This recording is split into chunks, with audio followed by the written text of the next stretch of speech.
Good morning बच्चों, विद्या learning classes में आप सभी का स्वागत है। बच्चों, इसके पहले पिछले क्लास में हमने आप लोगों को बताया था कि किस प्रकार से प्रश्नों को हल करते समय आप देखे होंगे कि 3 प्रकार से लगभग प्रश्नों का निर्माण किया जा रहा है। जो नवीन प्रश्न आजकल बन रहे हैं तो इसमें एक शिक्षक के आधार पर प्रश्न पूछे जा रहे हैं, एक छात्रों को या छात्र मान करके प्रश्न पूछे जा रहे हैं, और तीसरा जो शिक्षक और छात्र दोनों के लिए प्रश्न पूछे जा रहे हैं। इसमें मैंने शिक्षक से संबंधित अगर प्रश्नों का निर्माण किया गया है तो क्या क्या चीज़ें ध्यान में रख करके हम कहीं ना कहीं एक्टिविटी कराते हैं, जिसके आधार पे हम वो एक्टिविटी कराने से कहीं ना कहीं बच्चा सबसे अधिक सीखता है। तो अगर ऑप्शन में ऐसी क्रियाएं आती हैं कि सहयोग की भावना हो, मित्रता की भाव हो, या फिर सहायता हो, या धैर्यता हो, या फिर कहीं ना कहीं राइट टू एजुकेशन की बात करता हो, एनसीएफ की बात करता हो, या फिर कह लीजिए कि आकलन मूल्यांकन की बात करता है, तो उसके आधार पे आप प्रश्न को हल करेंगे। आगे मैं क्वेश्चन लेकर के आऊँगा, जिसमें आप लोगों को बताऊंगा कि कैसे कौन से प्रश्न शिक्षक के लिए पूछे गए हैं, कौन से प्रश्न छात्र के लिए पूछे गए हैं, और कौन से प्रश्न दोनों के लिए पूछे गए हैं या दोनों को सम्मिलित किया गया है उसमें। ठीक है, तो आज मैं जो आपको लेकर के आया हूँ, जो आगे का बच गया था 2 सेक्टर, उसको मैं लेकर के आया हूँ। तो आज आपका जो टॉपिक है वो छात्र से संबंधित है। ठीक है, स्टूडेंट से। देखिए, जो हमारा छात्र होता है पहली कंडीशन में, तो पहला जब प्रश्न आपसे पूछा जाता है यहाँ पे, तो पहले ये चीज़ें आपको आयु को ध्यान में रख करके पूछा जाता है। प्रश्न में दे दिया गया है कि प्राथमिक स्तर का बच्चा है या कक्षा 1-2 का बच्चा है ना, तो ऐसी एक्टिविटी कराने से वो कितना सीखता है या क्या सीखेगा, उस पर क्या प्रभाव पड़ेगा, ऐसे प्रश्नों का निर्माण कहीं ना कहीं उनके आयु के आधार पर पूछा जाता है। तो अगर मैं बात करूँ तो जो आयु वर्ग होगा बच्चे का, आयु वर्ग, तो 1 to 5 में आपका कौन सा बच्चा होता है, तो लगभग अगर मैं कहूँ 5 से लेकर के 10 वर्ष तक के बच्चे या आयु के बच्चे होते हैं। ठीक है, और यहीं अगर मैं आपके उच्च प्राथमिक की बात करूँ तो यहाँ पे जो आयु वर्ग होगा वो आपका हो जाएगा लगभग 9 साल से लेकर के 15 साल तक के बच्चे, यही ना, या 10 साल से भी हम कह सकते हैं कि 10 साल से लेकर के आपके 15 साल तक बच्चे, या 9 साल से लगभग हमको देखने को मिलते हैं। ठीक है, दूसरा जो प्रश्न आपका बनता है वो यहाँ से बनता है कि कक्षा वर्ग को लेकर के भी प्रश्नों का निर्माण किया जाता है। कक्षा स्तर कह लीजिए या वर्ग कह लीजिए, कक्षा वर्ग।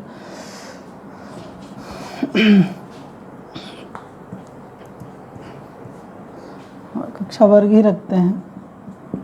तो पहला जो होगा 1 to 5 कक्षा का, या 1 to 5 ही रखते हैं, और दूसरा जो कक्षा वर्ग होगा वो आपका 6 to 8। ठीक है, ये देखिए जो हमारे बच्चे प्राथमिक स्तर में होते हैं वो 5 साल से लेकर के 10 वर्ष तक के बच्चे होते हैं। अधिकतम आप देखेंगे 10 साल के बच्चे लगभग 5 कक्षाओं में, कक्षा 5 तक के होते हैं।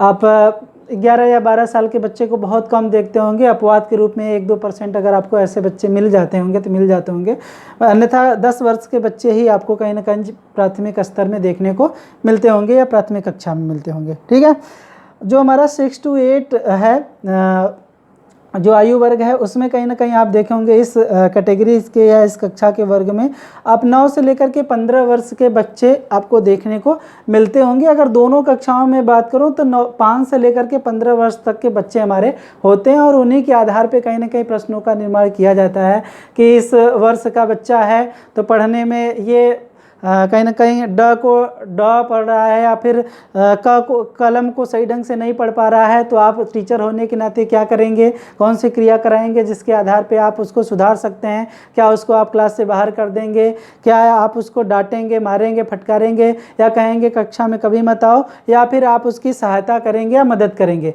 तो इस प्रकार से कहीं ना कहीं प्रश्नों का निर्माण किया जाता है। तो उस आयु वर्ग को और कक्षा को वर्ग को ध्यान में रखते हुए हम कहीं ना कहीं प्रश्नों को हल करने का प्रयास करते हैं। जब हमारे आयु वर्ग और कक्षा वर्ग ध्यान में रहते हैं तभी हम सही ढंग से उस प्रश्न को सही ढंग से कहीं ना कहीं हल कर पाते हैं। हमें ये ध्यान में रखना होगा कि यहाँ पर जो हमें अगर बात करूँ कक्षा 1 से लेकर के जो 5 तक के बच्चे हैं या 5 से लेकर के 10 वर्ष तक के जो बच्चे हैं, ये और ये बच्चे जो हैं, इनमें हमें क्या करानी है और क्या नहीं करानी है। जैसे अगर मैं बात करूं तो यहाँ पे हमको क्या कराना नहीं होना, एक टीचर होने के नाते हमसे किन किन कार्यों से यहाँ पे बचना पड़ता है। जैसे हमें बच्चों को पहले तो दंडित नहीं करना है, पहली बात। दूसरी बात ये होती है कि हमें जैसे कि इन बच्चों को हम परिचर्चा नहीं करा सकते हैं ना, या फिर व्याख्यान विधि से नहीं पढ़ा सकते हैं, प्रयोग नहीं करा सकते हैं, यहाँ पे मौन वाचन नहीं करा सकते हैं। आप देखे होंगे कि मौन वाचन का मतलब ये होता है कि इनके लिए पुस्तकालय की तो व्यवस्था की जाती है, लेकिन हम लाइब्रेरी में इनको बैठा करके कहेंगे कि शांति से पढ़ो, ये नहीं पढ़ पाएंगे। तो इनके लिए कहीं ना कहीं ये चीज़ें नहीं होती हैं। ये हायर एजुकेशन, हायर कह लीजिए या फिर कह लीजिए कि इन बच्चों के लिए हम करा सकते हैं 6 to 8 के लिए। या फिर हम जो कहीं ना कहीं आप देखे होंगे कि सांकेतिक अभिव्यक्ति जो कराते हैं, या फिर कह लीजिए कि एक तरीके से नाटक जो कराते हैं ना, नाटक में आप देखे होंगे कि नाटक भी ये बच्चे सही ढंग से नहीं कर पाते। जैसे अगर मैं कहूँ कि कोई भी अभिनय किरदार दे दिए, ये अपने बॉडी लैंग्वेज को और उसके जो भाव हैं, जो संवेग हैं, उससे सही ढंग से कोरिलेट भी नहीं कर पाते हैं, क्योंकि उसको जो उसके भाव हैं, चाहे प्रसन्नता का है या फिर खुशी का है या फिर कह लीजिए दुख का है, वो सही ढंग से उसको कोरिलेट करके व्यक्त नहीं कर पाते हैं, क्योंकि बच्चे ये छोटे हैं, इनका जो आयु है वो छोटा है, ये कम वर्ष के बच्चे हैं ना, ये कक्षा जो है उनका निम्न है। तो इन बच्चों में कहीं ना कहीं वो चीज़ें डेवलपमेंट नहीं हो पाती है, तो हम इनको ये सारी चीज़ें नहीं करा सकते हैं। समूह वार्ता परिचर्चा हुआ आपका, या फिर कह लीजिए कि जो हम व्याख्या विधि से पढ़ाते भी हैं, बहुत सारी चीज़ें हम ऐसे ही बोल देते हैं, बच्चों को पल्ले ही नहीं पड़ता है। एक होता है ना कि बाउंस जा रहा है ऊपर से, सर के ऊपर से इनके जा रहा है ना, उनको पता ही नहीं चल रहा है कि सर क्या बता रहे हैं, क्या बोल रहे हैं। अगर वही चीज़ें हम क्या करें कि इनको जैसे कोरिलेट करके, इनको समाज से संबंधित जोड़ करके हम बच्चों को बताएं, पढ़ाएं, जो इनकी मातृभाषा का प्रयोग करके समझाएं, बताएं, तो ये ज़्यादा सीखते हैं। या फिर कह लीजिए कि जो द्विभाषा है या लक्ष्य भाषा है, उसका प्रयोग करके हम सिखाते हैं, बताते हैं, तो ये ज़्यादा सीखते हैं। जिनमें बच्चे को हम कहते हैं कि विभिन्न तरीके से या फिर अलग अलग तरीके से, या फिर कह लीजिए कि समन्वित की बात करते हैं, जोड़ करके जब हम इनको पढ़ाते हैं तब ये बच्चे ज़्यादा सीखते हैं यहाँ पे। तो हमें ये यहाँ पे ध्यान रखना पड़ेगा कि यहाँ पे कौन सी क्रियाएँ कराने से बच्चे सीखते हैं और कौन सी क्रियाएँ इनको नहीं करानी है, क्योंकि हमें आयु को वर्ग को ध्यान में रख करके और कक्षा वर्ग को ध्यान में रख करके बच्चों को सिखाना पड़ता है। क्योंकि अगर हम बच्चों को ऐसे ही अगर नाटक नुक्कड़ करवा रहे हैं तो बच्चे जाकर के क्या करेंगे, ऐसे ऐसे तो करेंगे, लेकिन वो भाव उत्पन्न नहीं हो पाता है जो गीत में है, या फिर जो कहीं ना कहीं उसके जो भाव हैं उस कहानी में या नाटक में जो हम उनको सम्मिलित कर रहे हैं वो प्रस्तुत नहीं कर पाते हैं, वो कोरिलेट नहीं कर पाते, तो इसलिए उसको सही ढंग से स्पष्ट नहीं कर पाएंगे। तो इन बच्चों को क्या चीज़ें नहीं करानी है और क्या करानी है, ये भी ध्यान में हमें एक टीचर होने के नाते रखना पड़ेगा। अब इन बच्चों को हम कहीं ना कहीं आप देखे होंगे कि परिचर्चा में सम्मिलित कर सकते हैं, क्योंकि इनकी यहाँ पे क्या है, यहाँ पे इनकी तार्किक क्षमता या फिर विवेचन क्षमता या फिर तर्क शक्ति जो हम कहते हैं, यहाँ पे डेवलपमेंट नहीं हो पाता है उनका, यहाँ पे थोड़ी सी डेवलपमेंट हो जाती है। तो हम यहाँ पे मौन वाचन भी करवा सकते हैं बच्चों को ना, यहाँ पे हम परिचर्चा भी करवा सकते हैं, संगोष्ठी भी करवा सकते हैं, या फिर जो नाटक नुक्कड़ में हम इनको सम्मिलित भी कर सकते हैं। तो यहाँ पे ये बच्चों को यहाँ पे हम करा सकते हैं, बल्कि यहाँ पे नहीं करा सकते हैं। तो ये टीचर को ध्यान में रखना पड़ेगा कि कौन से बच्चों को हमको कराना है, कौन से बच्चों को नहीं करानी है। दूसरी जो चीज़ आती है कहीं ना कहीं आप देखे होंगे, ये समावेशी शिक्षा, समावेशी शिक्षा। देखिए अगर समावेशी शिक्षा कहता है, अगर एक लाइन में इसको मैं छोटे शब्दों में अगर व्यक्त करूं तो सबका साथ सबका विकास। यहाँ पे आपको ऐसे बच्चे मिलेंगे जिसमें आपको दिव्यांग भी मिलेंगे, विशिष्ट भी मिलेंगे, सामान्य भी मिलेंगे, या फिर कह लीजिए कि हमको विभिन्न प्रकार के बच्चे यहाँ पर कक्षा कक्ष में मिलेंगे पढ़ाने के लिए। तो हमें उनके कहीं ना कहीं आप देखिए कि दिव्यांगता को देख करके बच्चा अंधा है हम नहीं पढ़ा सकते, बच्चा सुन नहीं रहा हम नहीं पढ़ा सकते, बच्चा विकलांग है नहीं पढ़ा सकते, बच्चा इस जाति का है, इस धर्म का है, समुदाय का है, इस वातावरण का है, ये सारी चीज़ों को हमको दूर रख करके कहीं ना कहीं बच्चों को सिखाना बताना होता है। ये इस बच्चों को सीखने के लिए इसके जाति धर्म समुदाय कहीं ना कहीं उसकी विकलांगता उसकी विविधता बाधक नहीं होनी चाहिए, है कि नहीं। बच्चों को इन सारी चीज़ों को हट करके हम सबका साथ सबका विकास कर जब बात करते हैं तब समावेशी के सहायता से जब हम बच्चे को सिखाते हैं तब वो कहीं ना कहीं सीखेगा। अगर बच्चा विकलांग है कुछ विशेष एफर्ट लगाना पड़ेगा, हमको उसको सिखाना पड़ेगा, सीखेगा बच्चा, है कि नहीं। टीचर्स के सामने कोई ये चुनौती नहीं है, समस्या नहीं है, चुनौती हो सकती है। वो उन सारी जो चुनौतियां हैं उनको पार करके कहीं ना कहीं टीचर उसको बताने का सिखाने का प्रयास करेगा।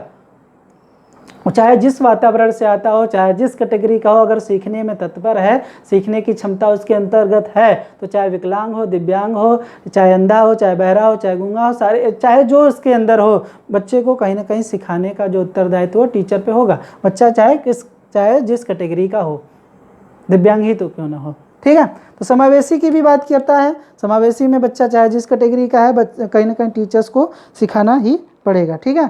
फिर उसके बाद है नेक्स्ट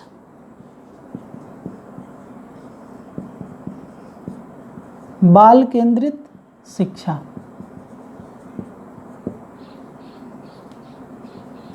ठीक है, बाल केंद्रित शिक्षा जैसा कि आप लोग देखे होंगे कि जो आज का कैरिकुलम बन रहा है हमारा बिल्कुल बाल केंद्रित बन रहा है। बालक को ध्यान में रख करके पाठ्यक्रम का निर्माण किया जाता है और टीचर्स को भी चाहिए कि बालक के लिए हम पढ़ा रहे हैं ना। बालक कहीं ना कहीं जो हमारा कैरिकुलम होता है या जो सिलेबस होता है वो बालक के लिए ही बनाया जाता है और बालक को सीखने के लिए बनाया जाता है, तो बालक के लिए होना चाहिए। और बालक को के द्वारा कहीं ना कहीं प्रस्तुतिकरण जब आ जाती है तब हम कहते हैं बाल केंद्रित शिक्षा हमारा पूर्ण हो गया। तो जब भी टीचर्स को पढ़ाना अच्छी शिक्षा देनी है या फिर पढ़ानी है तो कहीं ना कहीं बालक को ध्यान में रख करके, और बालक को ध्यान में तभी रख सकता है जब उसका आयु देखेगा, वो कक्षा वर्ग देखेगा, मानसिक स्तर, शारीरिक स्तर, वो कहीं ना कहीं समावेशी शिक्षा जब ध्यान में रख करके टीचर कहीं ना कहीं शिक्षण कार्य करता है तभी बच्चा सही ढंग से सीख पाता है। तो बालक जो होता है उसी को ध्यान में रख करके इसीलिए कहा जाता है कि मनोवैज्ञानिकों ने भी कहा है कि बाल केंद्रित शिक्षा होनी चाहिए।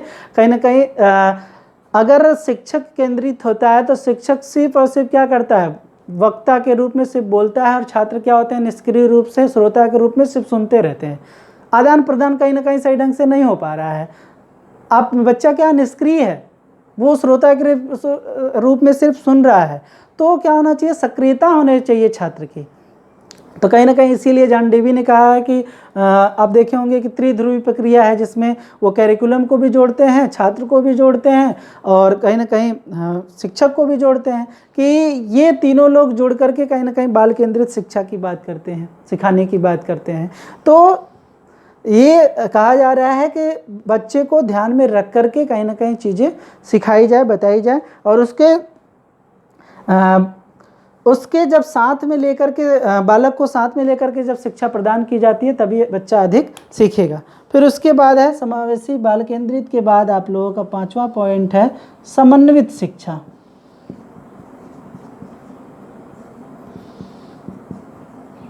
समन्वित शिक्षा, देखिए समन्वित शिक्षा का मतलब होता है कि बच्चे का जो पाठ्यक्रम है या पाठ्य पुस्तक है उसको जोड़ करके दूसरे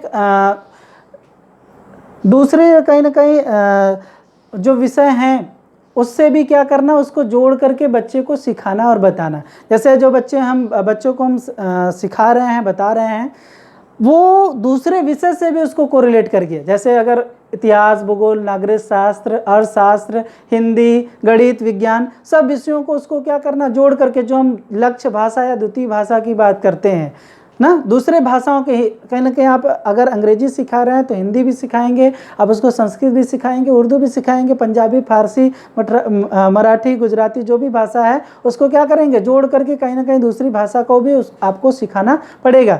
उसको समाज से भी कोरिलेट करके बच्चे को सिखाना पड़ेगा, तभी बच्चा सबसे ज़्यादा सीखता है। और मैं पहले भी बताया हूँ कई क्लास में आप लोगों को कि जो हमारी कहीं जो भाषा होती है, वो भाषा एक भाषा दूसरी भाषा को सीखने में कभी भी बैरियर खड़ा नहीं करती है, बाधा उत्पन्न नहीं करती है, बल्कि सहायक सिद्ध होती है। तो इसलिए जो शिक्षा होनी चाहिए वो क्या होनी चाहिए, समन्वित होनी चाहिए, सभी को जोड़ करके सिखानी चाहिए, सभी विषयों को कोरिलेट करके पढ़ाना चाहिए। कहीं ना कहीं अगर आप हिंदी पढ़ा रहे हैं, एक भाषा टीचर होने के नाते अगर आप हिंदी पढ़ा रहे हैं, तो अगर गणित का कुछ चीज़ आया है ना, तो आप ये नहीं कहेंगे कि हमें गणित की कोई भी चीज़ें पता नहीं है या फिर उतनी जानकारी नहीं है।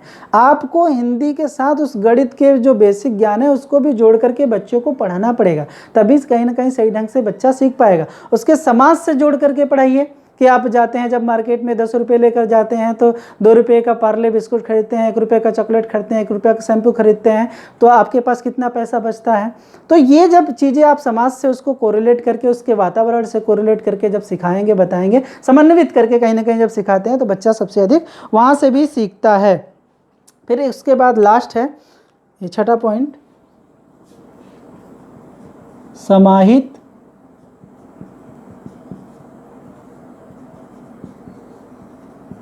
विकल्प।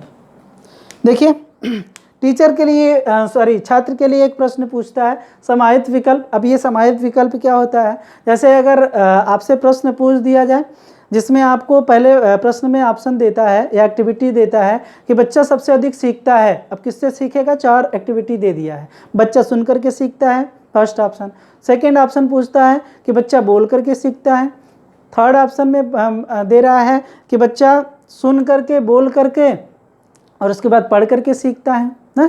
और चौथे ऑप्शन में आपको देता है कि बच्चा सुन करके, बोल करके, पढ़ करके, लिख करके कहीं ना कहीं सीखता है। तो जो कहीं ना कहीं पहली बातें इसमें कहा, पहले वाले ऑप्शन में क्या कहा, सुनना, दूसरे वाले ऑप्शन में क्या किया, सिर्फ बोलना बोला है, ठीक है। फिर उसके बाद तीसरे ऑप्शन में कह रहा है सुनना, बोलना, पढ़ना भी, और चौथे ऑप्शन में क्या कर रहा है, इन तीनों को समाहित कर लिया है। कहीं नहीं कहीं तीनों जो बातें कही गई हैं वो एक चौथे वाले में ही कह दे रहा है कि बच्चा क्या रहा है, सुन भी रहा है, बोल भी रहा है, पढ़ भी रहा है, लिख भी रहा है। चारों चीज़ों को क्या किया, इसने एक ही में सम्मिलित कर लिया। इसी को हम कहते हैं समाहित। तो ये सबसे उपयुक्त विकल्प आपका हो जाएगा, इसी को हम कहते हैं समाहित विकल्प। जो बातें कहीं ना कहीं एक में कही जा रही हैं, कुछ बातें दूसरे में कही जा रही हैं, कुछ बातें तीसरे में कही जा रही हैं, और तीनों को जोड़ करके चौथे में, सारी बातों को चौथे में कही जा रही हैं। तो आपका जो समाहित विकल्प होगा वो हमेशा ऑप्शन सही होगा, चाहे चौथे में दिया रहो, चाहे दूसरे में ऑप्शन में दिया रहो, चाहे तीसरे में दिया जाए। आपका जो चीज़ें सबकी बातें एक में कह रहा है वही आपका क्या हो जाएगा, करेक्ट आंसर हो जाएगा, ठीक है। तो ये चीज़ें आपको ध्यान में रखना पड़ेगा। एक चीज़ें और, एक बच्ची का प्रश्न था कि उसने पूछा था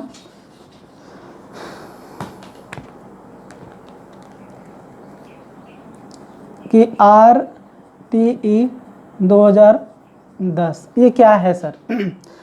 तो राइट टू एजुकेशन मतलब शिक्षा का अधिकार अधिनियम, ठीक है, 2010। ये लगभग 2009 में इस पर कार्य किया गया, और ये संपूर्ण रूप से जब प्रस्तावित हुआ 1 अप्रैल 2010 में। और मैंने पहले भी बताया था पिछले कक्षा में कि इसको जो पारित करने की बात आई तो पूरे भारत में इसको लागू किया गया। फिर उसके बाद जम्मू कश्मीर को छोड़ करके, लेकिन अब जो है वो जम्मू कश्मीर में जब 370 धारा हटाई गई तो उसमें भी कहीं ना कहीं अब देखिए कि लागू हो गया है।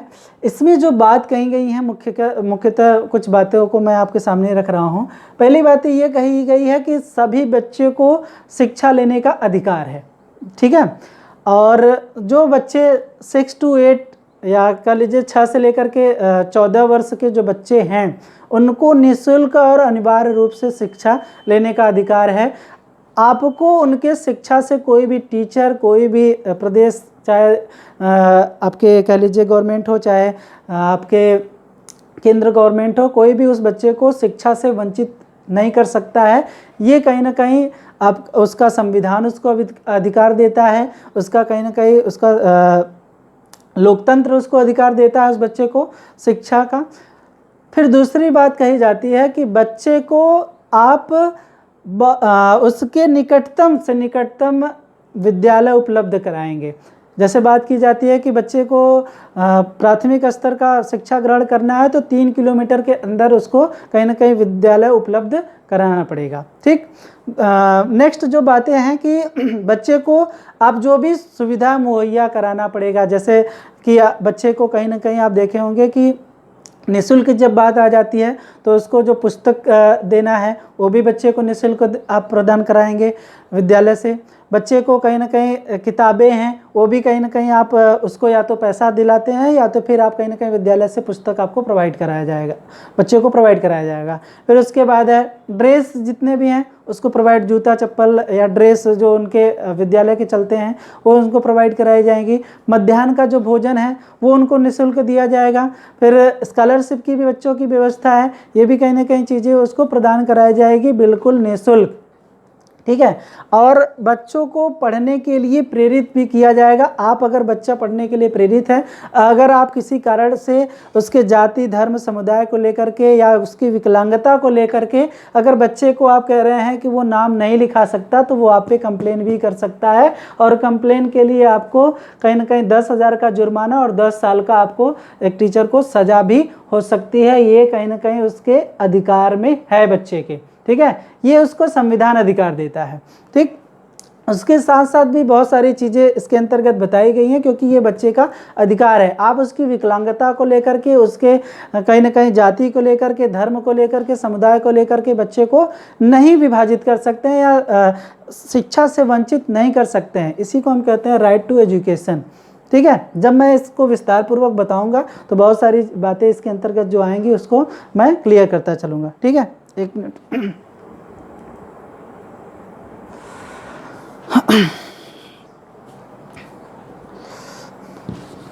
तो ये था बच्चों, ये 2 पॉइंट हो गया है। तो आज के लिए बच्चों मैं इतना ही रखूँगा। छात्र से संबंधित जो प्रश्न पूछे थे ये लगभग 6 पॉइंट में इसको बताया गया। तो मुझे लगता है आप लोगों को इसमें जो भी चीज़ें बताई गई हैं आयु के स्तर पे, कक्षा के स्तर पे या समावेशी शिक्षा से संबंधित, समावेशी की शिक्षा की बात हमने इसके पहले भी किया था, इसमें भी बताया। बाल केंद्रित जो बालक के लिए निर्माण किया जाता है करिकुलम, उससे संबंधित है। समन्वित मतलब जो भी चीज़ें हम उसको समाहित करके उसको पढ़ाते हैं, कोरिलेट करके पढ़ाते हैं। फिर कहीं ना कहीं और समाहित जो होता है विकल्प, वो जो बातें सब में कही जाती हैं वो कहीं ना कहीं वो हमारा करेक्ट आंसर होता है। इससे छात्र से संबंधित जो प्रश्न पूछे जाते हैं, जब हम इसका प्रयोग बताने लगेंगे या फिर कह लीजिए कि जब प्रश्नों को हल कराने लगेंगे, तो जब हम इसका प्रयोग करके बताएंगे कि क्यों सही है या कैसे सही है, तब आप लोगों को बहुत अच्छे तरीके से समझ में आएगा। या कह लीजिए कि पेडागॉजी से संबंधित जब प्रश्न आपको लेकर के आऊँगा तो बहुत अच्छे से ये क्लियर हो जाएगा। और मुझे लग रहा है, आई होप आप लोगों को अच्छे से समझ में आया भी होगा। तो आज के लिए इतना रखते हैं। ठीक है।